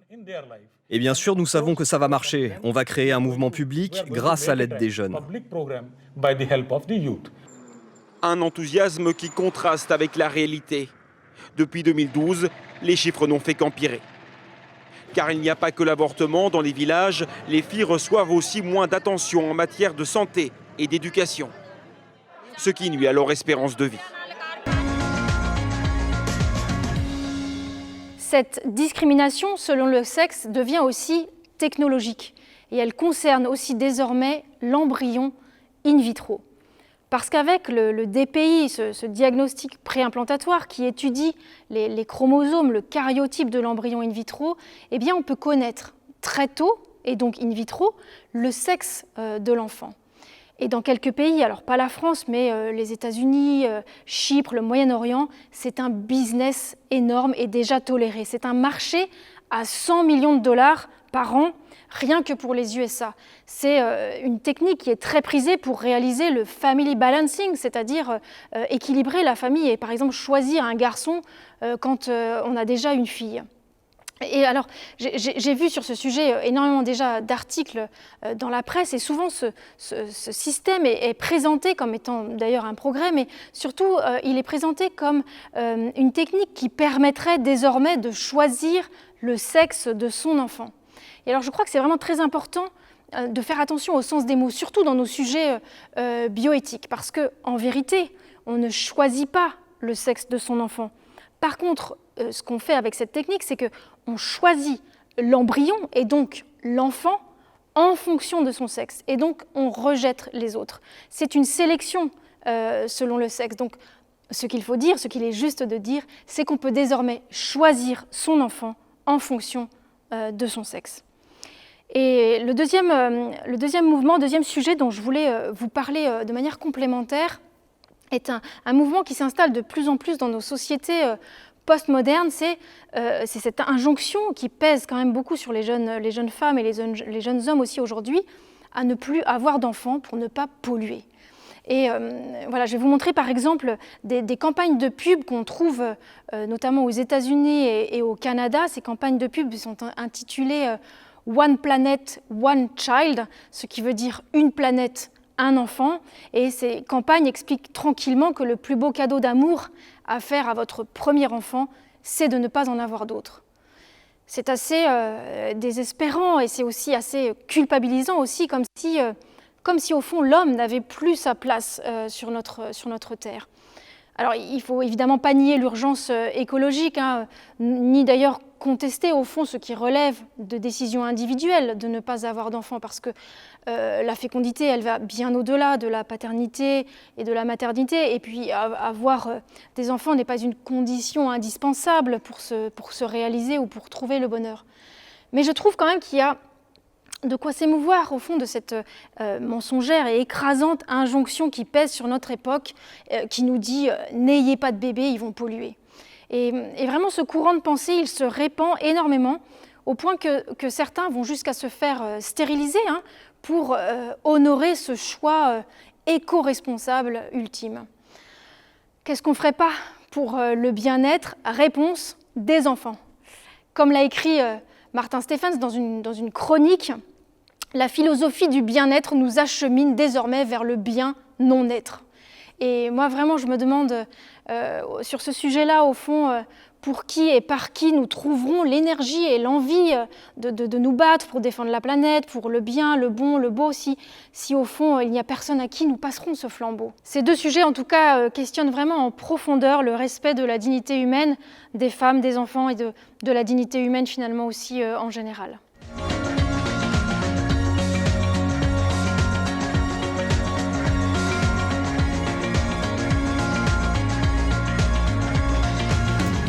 Alors j'ai la joie maintenant d'accueillir notre grand témoin, Marine de Poncin. Bonsoir Marine. Bonsoir Blanche. Alors Marine, vous êtes une diplômée de l'ESSEC. Vous êtes aussi une jeune entrepreneur. Vous avez fondé un cabinet de conseil dont nous allons parler. Et vous êtes aussi auteure. Vous avez publié un essai très intéressant sur la maternité. Voilà, la maternité, un sujet qui vous habite depuis toujours, j'ai envie de dire. Est-ce que vous voulez nous expliquer pourquoi ? Oui, en fait, la maternité, le sujet s'est réellement révélé au moment où j'ai fait l'expérience personnelle de la maternité, qui m'a finalement questionnée sur moi, mon propre lien à la naissance. En fait, voilà, moi j'ai été adoptée à 18 mois. Je suis originaire du Népal. Ma mère biologique, elle est décédée en fait en suite de couches. Voilà, parce qu'elle n'avait pas accès aux soins, elle n'avait apparemment rien. Et donc je crois que ça m'a donné une force, en tout cas pour me rendre compte à quel point la maternité était quelque chose de fragile, quelque chose de précieux, et qu'en ayant la chance d'être adoptée, ensuite j'ai fait l'expérience de ce qu'est la maternité sous le prisme de l'adoption, avec une femme, ma maman, qui, avec mon papa, ont adopté 5 enfants en tout. Et ils nous ont transmis en tout cas une vision de ces naissances-là, que ce soit la mienne ou celle de mes frères et sœurs, magnifique, malgré toutes les difficultés qu'on a pu endurer. Et alors ensuite, pendant vos études, vous avez été frappée par le manque de considération envers les femmes enceintes.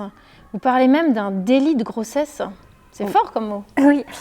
Je trouve que c'est fort parce que la maternité dans les pays en développement, il y a une communauté qui accompagne la femme. Si elle n'a pas accès aux soins, en tout cas, elle n'est pas seule. Ici, et chez nous, ouais, c'est pas comme ça. En France, justement, les femmes, elles ont accès à tous les soins, toutes les techniques pour faire en sorte que sur le plan physique, tout se passe bien, mais sur le plan plus psychologique, en tout cas du vécu émotionnel, elles sont souvent très seules. Et dans la vie professionnelle, c'est un facteur qui est plutôt vu sous un prisme négatif, vu comme une barrière, vu comme quelque chose qui va freiner une carrière professionnelle. Effectivement, dans mon livre, je parle aussi de cette carrière qui n'est peut-être pas bien ajustée, justement, comme une espèce de...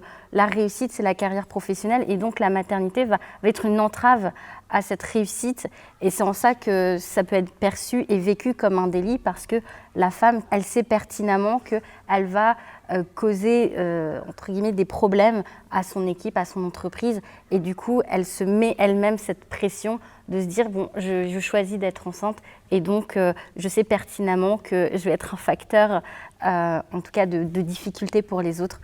Voilà. Et donc, je trouve que c'est pas normal, en tout cas, qu'en 2020, il y ait ce sentiment très fort de culpabilité qu'on peut avoir juste parce que on a ce souhait qui fait partie de notre nature, notre condition humaine de donner la vie. Et alors, donc, fort de ce constat, vous avez fondé un cabinet de conseil autour de la maternité en entreprise. C'est quoi l'intuition, c'est quoi les ressorts et qu'est-ce que vous avez réussi à mettre en place? En fait, ayant fait moi-même une expérience douloureuse, mais qui est finalement une expérience heureuse, qui était de normalement trouver je devais avoir un travail et j'étais enceinte. Et quand j'ai annoncé effectivement cette future naissance, et bien, ça a remis les cartes sur la table. Et donc, j'ai vu les portes se fermer. Et moi, ça m'a fait réfléchir sur finalement la capacité à l'environnement professionnel de s'adapter, en fait. Et en fait, dans ma recherche ensuite de travail, en étant enceinte, c'est peut-être une anecdote, mais pour moi, ça me semble important de le dire. J'ai une fondation d'une très grande entreprise dans la pharmacie qui s'est approchée de moi en me proposant en fait un travail chez eux. Et ce travail ne concordait pas avec le terme de ma grossesse, mais le sujet m'a littéralement interpellée parce que c'était pour lutter contre la mort maternelle et néonatale dans les pays en développement, en fait. Oui, oui. Et en fait, comme je n'avais pas pu avoir ce métier, je me suis dit, mais finalement, plutôt que d'apporter des solutions à l'autre bout du monde, qu'est-ce qu'on peut faire déjà pour ce monde qui nous entoure?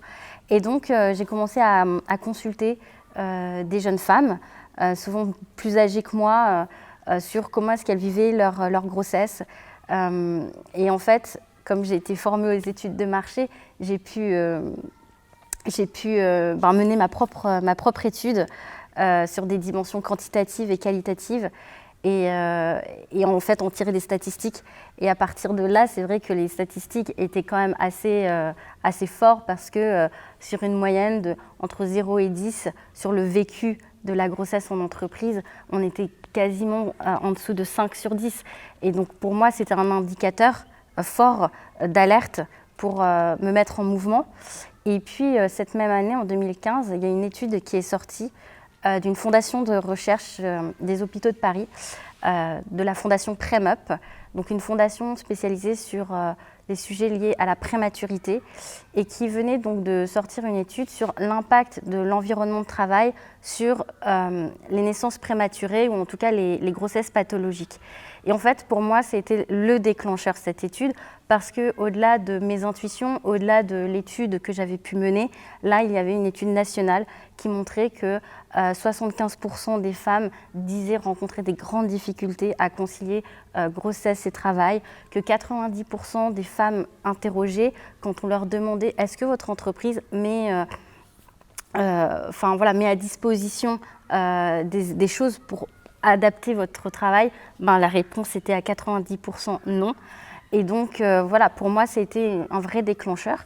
Et donc, en termes de fidélisation des talents, comme on aime bien dire dans le monde de l'entreprise, souvent, c'est un moment en fait, qui est décisif parce que les femmes ne se reconnaissent pas dans le monde de l'entreprise et donc souvent le quittent ou en tout cas soit prennent un congé parental pour justement ensuite faire le point et se dire est-ce que je poursuis, est-ce que je vais voir ailleurs.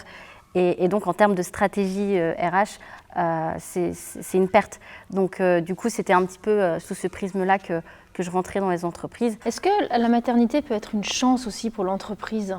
Oui. Au-delà de quelque chose à gérer de mieux en mieux, il y a des progrès à faire, mais est-ce que ce n'est pas aussi une chance ? Oui, alors oui, c'est sûr que moi, quand j'ai fondé mon cabinet de conseil, j'avais vraiment à cœur de réenchanter la maternité ou en tout cas de donner le goût de la vie en fait, dans un environnement qui, a priori, lui est plutôt hostile. Et pour moi, tout le travail, c'était plutôt que de sortir les phrases qu'on entend tout le temps, que la maternité est un frein dans la carrière professionnelle, que la maternité est un problème pour la performance générale. J'essayais de trouver justement les éléments qui soient concrets, tangibles, sur finalement si on retourne le sujet. En fait, si la maternité était une bonne nouvelle pour tous, eh bien là j'ai pu investiguer le champ des neurosciences, le champ de mieux comprendre tout ce qui se passe en termes de métabolisme, la biologie qui se transforme pendant cette période-là, et comment est-ce que tout cela, cette nature qui est en pleine transformation, peut être au service de notre vie au quotidien. De quoi ? La créativité, par exemple ? Exactement. Je pense qu'on a une manière d'appréhender le monde en fait, totalement différemment. J'aime beaucoup une psychologue qui a beaucoup écrit sur les émotions de la femme enceinte, donc qui s'appelle Nathalie Lancelin-Ouin, pour la citer, et qui dit écoutez les femmes enceintes, leurs changements disent quelque chose du monde, en fait. Et en fait, je pense que si l'entreprise se met à l'écoute des femmes enceintes, mais si les femmes enceintes et des elles-mêmes, exactement. Oui. Mais je trouve que quand on est dans le processus de la grossesse, sur le plan physiologique, eh bien, il y a des énergies, il y a énormément de choses qui sont propres en fait à cette période si particulière. Et du coup,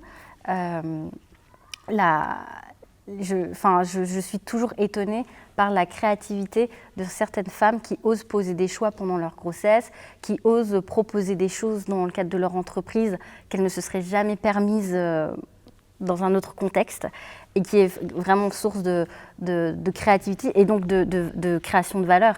Je pense à des entreprises, des startups qui se sont montées parce qu'il y avait un manque ou parce qu'il y avait un désir profond, et que ce sont des femmes qui ont osé en fait s'écouter. Et moi, un des grands messages d'ailleurs que je passe dans tous ces séminaires, tous ces ateliers que j'anime, c'est mais d'abord écoutez-vous. En fait, et écoutez-vous, vous verrez, eh bien, il va en ressortir beaucoup de choses, et arrêtez de vous censurer et de vouloir rentrer dans le moule, parce qu'en fait, quand on est enceinte, on est encore en extension, voilà, donc on ne peut pas rentrer dans le moule. On sent qu'on a vraiment un nouveau regard à porter sur la femme enceinte dans nos sociétés, que ce soit au travail, bien sûr, mais aussi finalement toutes ces femmes qui font un énorme travail invisible, visible dans leur foyer. Et c'est toute cette question un peu du féminisme sur laquelle je voulais vous questionner aussi, Marine. Quel regard vous portez aujourd'hui, vous, sur le féminisme qui nous entoure ? Oui, alors le féminisme fait partie un petit peu des constats que je dresse, en fait, avant de me lancer dans toute cette réflexion sur la beauté de la maternité, parce que pourquoi est-ce qu'aujourd'hui, on a des difficultés à s'émerveiller devant cet état de transformation que moi j'appelle le co-trait d'union naissance. C'est que en fait le féminisme a restreint la femme en fait et que pour moi le féminisme est vraiment une chose qui peut limiter en fait notre compréhension de ce qu'est vraiment la femme. J'aime beaucoup le sens des mots et du coup je me suis interrogée sur le sens du féminisme en tant sur le plan lexical. Et en fait le fé en latin c'est le souffle de la vie. Et le fé, FE, le début de féminisme. Tout à fait, voilà. Et le isme en fait est finalement une terminologie qui permet de faire référence à un combat, voilà, à une démarche militantisme, enfin vous voyez. Et du coup, je me suis dit, mais finalement, le souffle de la vie étant un combat, oui, mais s'il n'intègre pas la beauté de ce qui est la source de cette femme, de la femme, ben, en fait, il manque quelque chose. Et donc, je me suis questionnée sur un autre mot qui vient évidemment pas de moi, qui vient de Antoinette Fouque, qui est une féministe, sociologue, enfin bon, maintenant elle est décédée, mais elle a initié le terme de féminologie. Et je trouve que ce sens de mot est très intéressant sur le point étymologique parce que on retrouve donc le fé, le souffle de la vie, mais logie, logos en grec, qui est la connaissance. Et en fait, si on revient à cette construction de mots, la connaissance du souffle de la vie, eh bien là, on accorde toute la place qui est liée à la beauté de ce souffle de la vie, à cette capacité d'engendrement. Et donc là, on peut être de manière plus unie, plus en authenticité de ce qu'est la femme, et la femme dans le XXIe siècle, en 2020, qui est une femme qui doit respecter son corps, qui doit comprendre comment ce corps fonctionne, qui vit dans un monde où on a besoin de travailler, voilà, où en plus le travail participe au-delà du besoin économique à aussi l'estime de soi-même, et que je pense qu'en partant de la notion de féminologie, on peut réconcilier en fait la femme et le XXIe siècle. Il y a une dernière question que je voudrais vous poser, Marine. Vous nous avez partagé votre histoire personnelle. Vous êtes née au Népal. Votre maman biologique qui est décédée, voilà, parce qu'elle vivait dans des conditions de pauvreté. Aujourd'hui, dans ce pays et dans d'autres, il y a beaucoup de femmes pauvres qui sont contraintes de vendre leur maternité, ce qu'on appelle les mères porteuses, la gestation pour autrui. C'est une question prégnante dans le sujet de la dignité qui nous intéresse dans cette formation. Qu'est-ce que ça vous provoque, cette idée-là? Ça pourrait être vous, quelque part? Oui, en fait, ça provoque en moi beaucoup de questionnements parce que je crois que la maternité dit quelque chose de notre humanité profonde, en fait, de ce qu'on ne peut pas retirer à un être humain. Et à titre personnel, justement, souvent je me suis dit, en voyant justement fleurir la gestation pour autrui, et toi Marine, quelle serait ta vie si tu n'avais pas eu cette bonne étoile au-dessus de toi?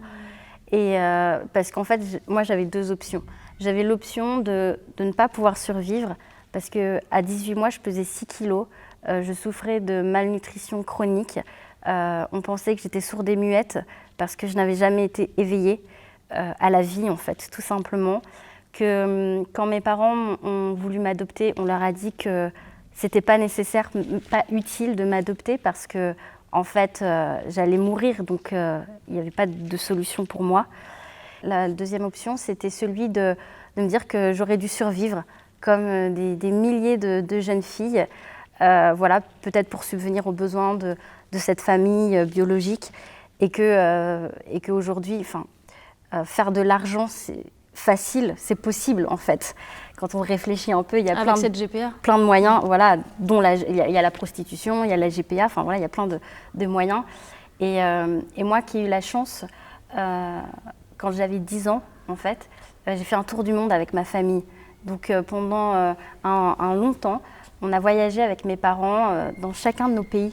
Et donc à 10 ans, j'ai vu ce que c'était que d'être un enfant qui grandit au Mali, dans les bidonvilles au Guatemala, dans la jungle au Sri Lanka et dans les rizières au Vietnam.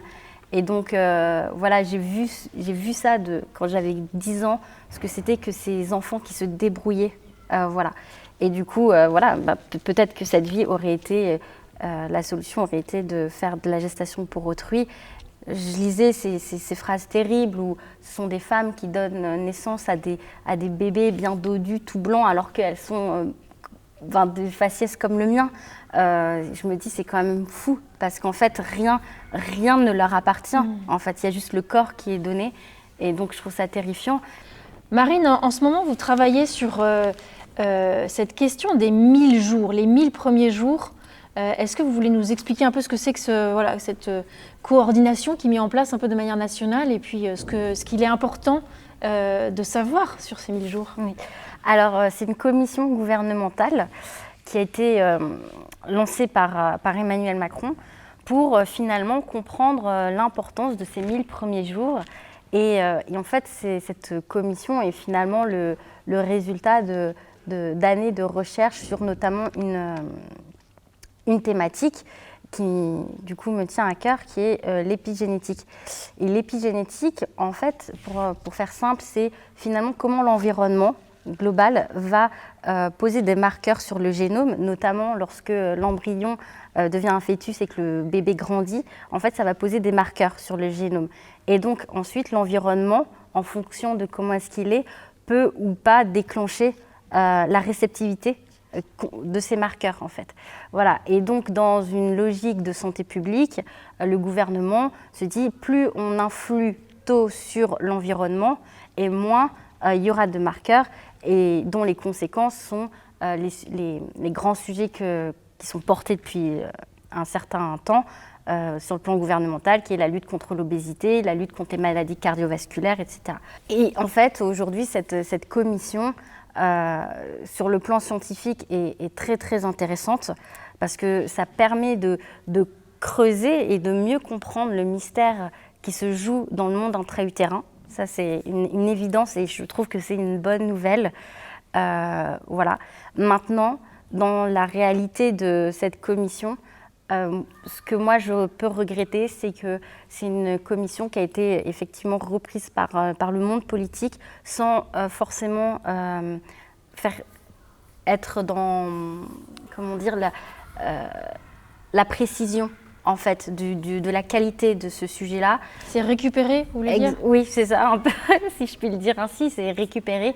Et du coup, on en arrive à des conclusions qui vont être l'allongement du congé paternité, ce qui en soit une bonne nouvelle. Mais ce que moi, je peux donner dans mes conférences, mes ateliers, c'est vraiment sur l'aspect plus scientifique. Et les femmes enceintes et les futurs pères sont très, très, très avides de connaître ces données-là. Et donc, voilà, résumer les 1000 premiers jours sur « il faut que le père soit présent », je trouve ça un peu réducteur. C'est un peu réducteur, d'accord. Voilà. Mais merci beaucoup, Marine, pour cet entretien, pour ce que vous nous avez partagé de personnel, et sur cette belle activité que vous menez pour défendre finalement aussi bien la beauté de la maternité que son rôle même dans l'entreprise, et voilà, tout ce regard que nous devons changer, je crois, dans nos sociétés un peu modernes sur la maternité. Merci beaucoup, Marine. Tout à fait. Merci beaucoup à vous, Blanche. Avant de passer à notre dernier enseignement, je voulais vous proposer un témoignage que je trouve particulièrement fort et extrêmement éclairant aussi dans cette réflexion qui nous habite dans cette séquence naître. Ce témoignage vraiment touche à la dignité, à la fraternité et à cette prise de conscience aussi de l'interaction du fœtus, du bébé, du nouveau-né avec tout le monde qui l'entoure et aussi avec ses conditions de vie. Notre dernier intervenant est Gregor Pupink. Il est docteur en droit et directeur de l'ECLJ. C'est une ONG dédiée à la promotion et à la protection des droits de l'homme en Europe et aussi dans le monde. Gregor représente le Saint-Siège au sein de plusieurs comités d'experts, notamment au Conseil de l'Europe et au comité aussi directeur des droits de l'homme. Gregor va maintenant ouvrir une réflexion absolument fondamentale sur les droits de l'homme. C'est un sujet qu'il connaît très bien parce qu'il le travaille au quotidien et parce qu'il a publié aussi un livre qui s'appelle « Les droits de l'homme dénaturés » dans lequel il analyse l'évolution de ces droits de l'homme depuis 1948. Donc cette évolution qui repose finalement sur cette ambiguïté dont nous avons parlé, qui elle-même repose sur cette distinction parfois faite entre une dignité qui serait incarnée et une dignité désincarnée. Gregor Pupinck.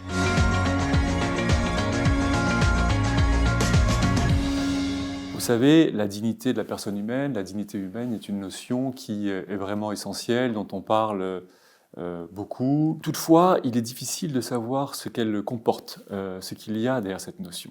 On observe qu'elle est utilisée à des fins contradictoires. Cette ambiguïté de la notion de dignité, elle réside en fait dans sa définition et elle est même inscrite au cœur et au fondement des droits de l'homme, puisque c'est elle qui fonde l'édifice des droits de l'homme. Les droits de l'homme sont donc fondés sur une notion ambiguë. Alors, quelle est cette ambiguïté? Il y a deux notions, deux approches qu'on peut schématiser qui s'opposent, et qui s'opposaient déjà en 1948 lors de la rédaction de la Déclaration universelle des droits de l'homme.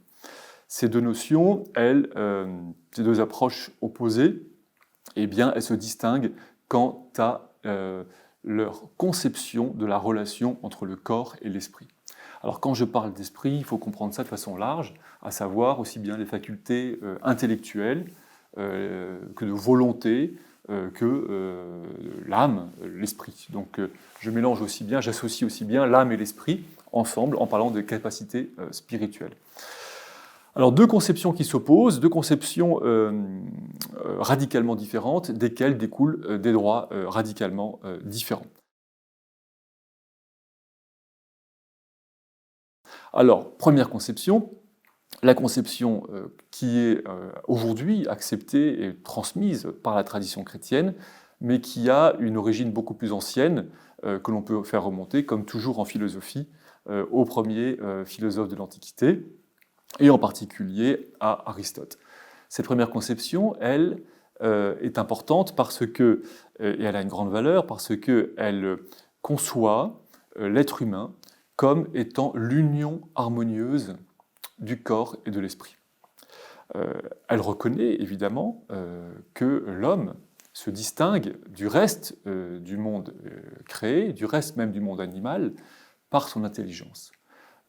Tout le monde reconnaît que l'homme a une valeur spécifique, unique dans le monde, dans la création, dans l'univers, visible, en raison de son intelligence qui le distingue des autres animaux, qui le distingue de son environnement. Intelligence et volonté, qui sont nos spécificités. Donc certes, c'est en cela que nous avons une particularité et donc une valeur qui nous distingue, mais cette intelligence, cette volonté, dans la tradition, dans l'approche aristotélicienne, qui sera ensuite l'approche transmise par les apôtres et par l'Église, eh bien, toute la valeur de l'homme repose, sa spécificité, sa nature, réside en fait dans l'union du corps et de l'âme, du corps et de l'esprit, l'union harmonieuse. Pour les Grecs, Aristote, dans la tradition aristotélicienne, l'homme fait partie d'un grand tout, du cosmos, et ce cosmos est même meilleur que l'homme. L'homme est l'élément le plus éminent dans le cosmos, mais le cosmos lui-même, qui est cet ensemble harmonieux et ordonné dans lequel nous vivons, eh bien, a une plus grande valeur encore que l'homme. Tout l'idéal de l'homme, tout notre destin, notre effort, doit précisément tendre à l'accomplissement harmonieux de notre nature, d'être humain, en tant qu'esprit incarné, afin de devenir pleinement homme. Donc Aristote fait remarquer qu'on ne peut pas imaginer de rencontrer sur Terre un esprit sans corps. Voyez-vous, donc on ne peut pas avoir un homme sans corps. L'homme est incarné, et c'est ainsi, dans cette nature incarnée, qu'il doit s'accomplir de façon harmonieuse et s'intégrer au cosmos, qui est plus grand que lui et plus parfait que nous. Et ainsi, pour les Grecs, ce n'est pas l'homme qui excelle dans la nature, mais c'est la nature qui excelle en l'homme. L'homme n'est pas son propre créateur, il est une créature qui doit s'accomplir et s'intégrer harmonieusement à l'univers. Les apôtres, en particulier Saint Paul, puis toute la tradition chrétienne, va poursuivre de façon extraordinaire cette vision, et saint Paul dit bien que le corps est le temple de l'esprit. Donc le corps est très digne. Plus encore, le Christ en s'incarnant, Dieu en se faisant homme, l'esprit, le Logos en se faisant homme, en prenant chair, eh bien, révèle toute la valeur, toute la dignité de la nature humaine, du corps humain. Et ainsi, la révélation, l'incarnation du Christ, eh bien, vraiment est cet événement qui révèle toute notre valeur en tant que créature dotée d'un corps. Le Christ unifie notre identité, notre nature, et la surélève, non seulement par le fait que nous ayons cet esprit, mais aussi par la perspective de la vie éternelle avec le corps. Dans le credo, nous croyons bien en la résurrection du corps. Et donc dans la tradition chrétienne, enracinée dans la vision aristotélicienne, eh bien, c'est l'homme entier, corps et esprit, qui tend, n'est-ce pas, à la perfection de l'accomplissement de la nature humaine. Avec la religion chrétienne, en plus, nous avons la connaissance que n'avaient pas les Grecs de la création. L'homme est créé, l'homme est voulu par Dieu tel qu'il est, et Dieu reconnaît que la nature humaine est bonne. C'est le message de la Genèse, que lorsque Dieu reconnaît que cela est bon et même très bon. Il y a donc cette vision bonne de la nature humaine, cette aspiration à l'accomplissement, et l'être humain s'accomplit ainsi.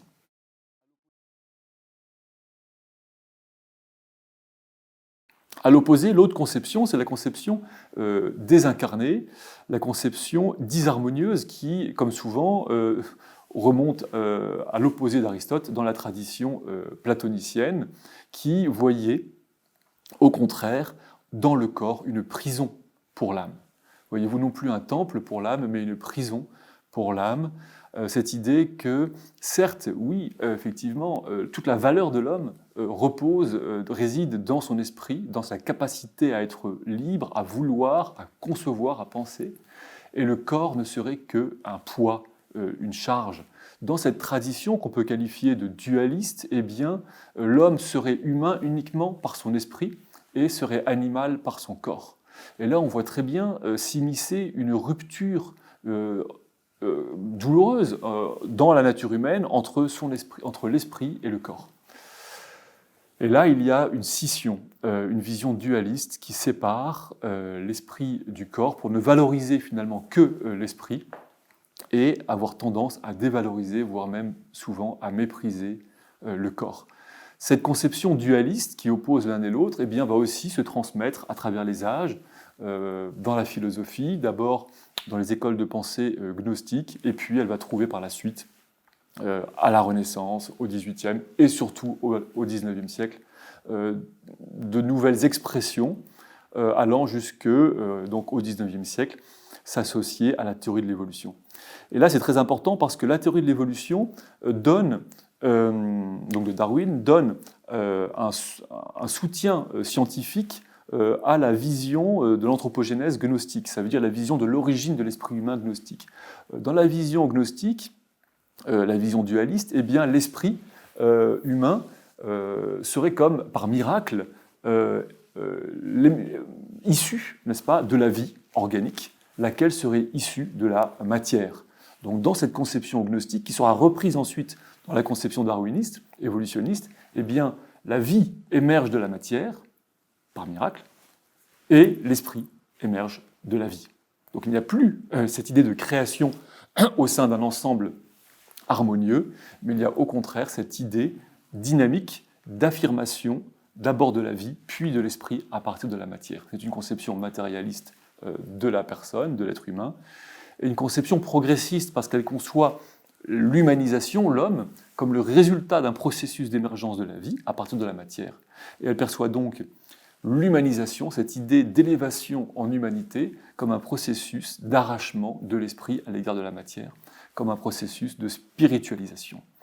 Autant la conception chrétienne et aristotélicienne tend à l'harmonie et à l'accomplissement de la nature humaine, selon notre nature créée, donc en accord avec le plan de Dieu, autant la conception gnostique puis darwinienne de la nature humaine, enfin de l'homme, pardon, eh bien, c'est une conception que l'on va retrouver fondamentalement dans l'esprit progressiste, à savoir un mouvement d'arrachement de l'homme, de la nature, animale et matérielle, un mouvement de spiritualisation qui n'a pas de fin. Lorsqu'on considère l'homme comme une créature créée, nous avons une fin. La fin, elle est de remplir complètement finalement le moule dans lequel nous avons été conçus. L'enfant doit s'accomplir jusqu'à devenir un être humain accompli. Donc remplir entièrement cette nature humaine. Alors que dans la conception désincarnée ou dualiste, eh bien, il n'y a pas de limite, n'est-ce pas, à la dignité humaine, parce que la dignité humaine, c'est ce mouvement indéfini de spiritualisation, d'élévation de l'homme, d'arrachement à la nature, à la matière et à la nature animale. Ces deux conceptions étaient visibles, étaient discutées lors de la rédaction de la Déclaration universelle des droits de l'homme. Par exemple, le représentant de la Chine, et on sait bien que la tradition dualiste est assez présente dans la philosophie chinoise, eh bien, disait, ce représentant de la Chine, lors des débats à l'ONU, que la Déclaration des droits de l'homme ne doit protéger que la part, je cite, non animale de l'être humain. Donc on voit bien cette idée, n'est-ce pas, que voilà, cette vision selon laquelle l'homme serait la part simplement non animale de l'être humain. Voilà ces deux conceptions schématiquement présentées. La première tend à l'harmonie et finalement au bonheur, avec cette idée que lorsque l'on accomplit pleinement notre nature humaine, eh bien, on devient heureux, on peut accéder au bonheur. La deuxième vision, elle est au contraire une vision indéfinie d'affirmation de soi, de quête d'élévation et de spiritualisation. Elle ne tend pas au bonheur, mais elle tend davantage au pouvoir, à la puissance. Et en cela, c'est vraiment deux dynamiques essentielles, essentiellement différentes et opposées.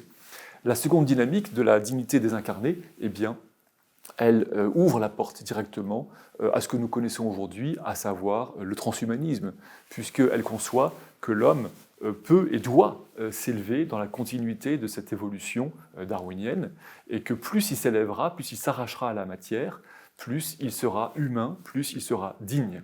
Et ainsi, l'homme serait de plus en plus digne à mesure qu'il échapperait aux règles et aux contraintes de la matière, aux contraintes de son corps. Et c'est ainsi que l'on comprend les deux conceptions radicalement opposées de la dignité humaine et ensuite des droits de l'homme.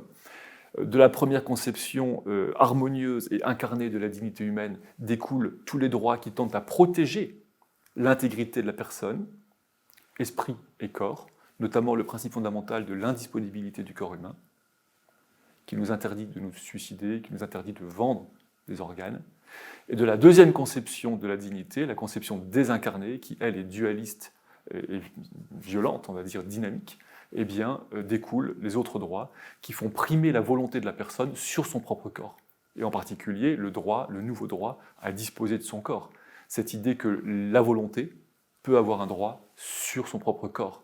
C'est une forme de droit schizophrène qui institue cette scission dans la personnalité et cette opposition dans la personnalité. Et c'est de cette opposition c'est cette opposition qui génère toute la dynamique des droits nouveaux et qui tendent effectivement, qui ouvrent la porte, qui permettent, qui sous-tendent le transhumanisme. Voilà, je vous remercie.